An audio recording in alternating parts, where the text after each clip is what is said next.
Good afternoon. I am Abigail adewunmiabigael4923 on Let's Learn About English. Last week we talked about the informal letter, and I gave a format on how to write an informal letter. And one thing you should note about informal letter is that it ends with yours sincerely and your first name. Today we'll be talking about semi-formal letter. Semi-formal letter is just a letter that is called in between, not too formal, not too informal.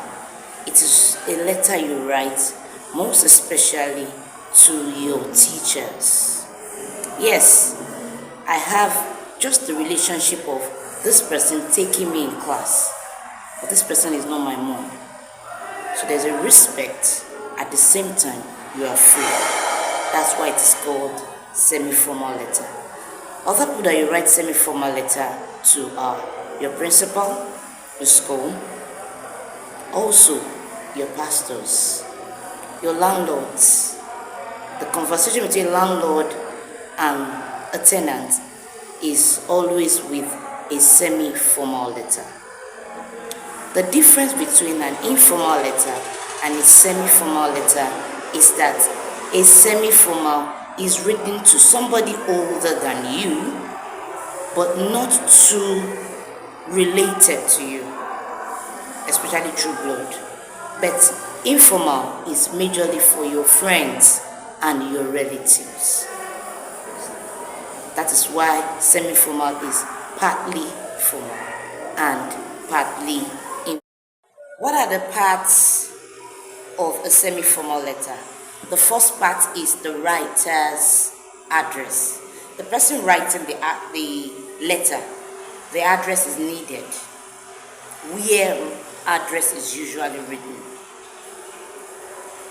at the right side of any book. If it's the book, if it's on the board, at the right side, upper right side. The next is the salutation, which carries dear with the title Mr. or Mrs. or Pastor, depending on who you want to write to, or principal, you get it. Then the person's full name, dear Mr. Femi Oluwoshagba. Then a comma. The next will now be the introduction. You must ensure you greet this person. You can't start a conversation with somebody without greeting the person. Greet the person.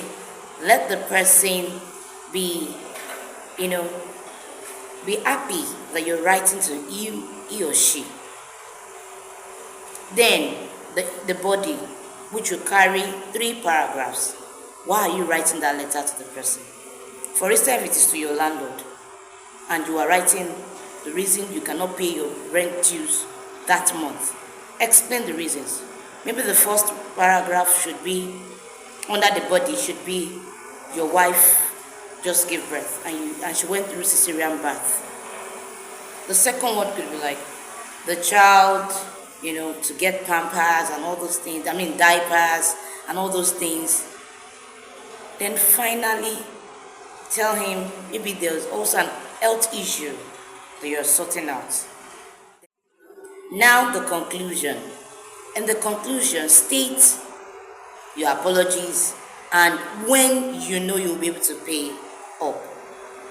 It must be there, because don't just write to somebody, lamenting and not giving the person a kind of comfort or relief that very soon or in the next 5 months or next 3 months I will pay up.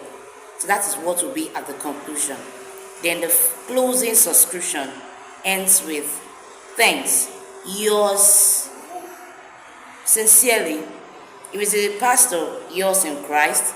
If it's your teacher, your favorite student, you know how you communicate with these people, with your first name and surname. No signature. Only if it is required. No signature.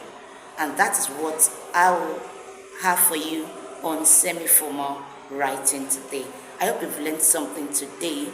Kindly drop on the comment section your view about this video. Don't forget to like, share, subscribe. Compliment of the season. Take note, the compliment, COMPLIMENTS, not COMPLEMENT. Compliment of the season. Merry Christmas in advance and Happy New Year. Take care.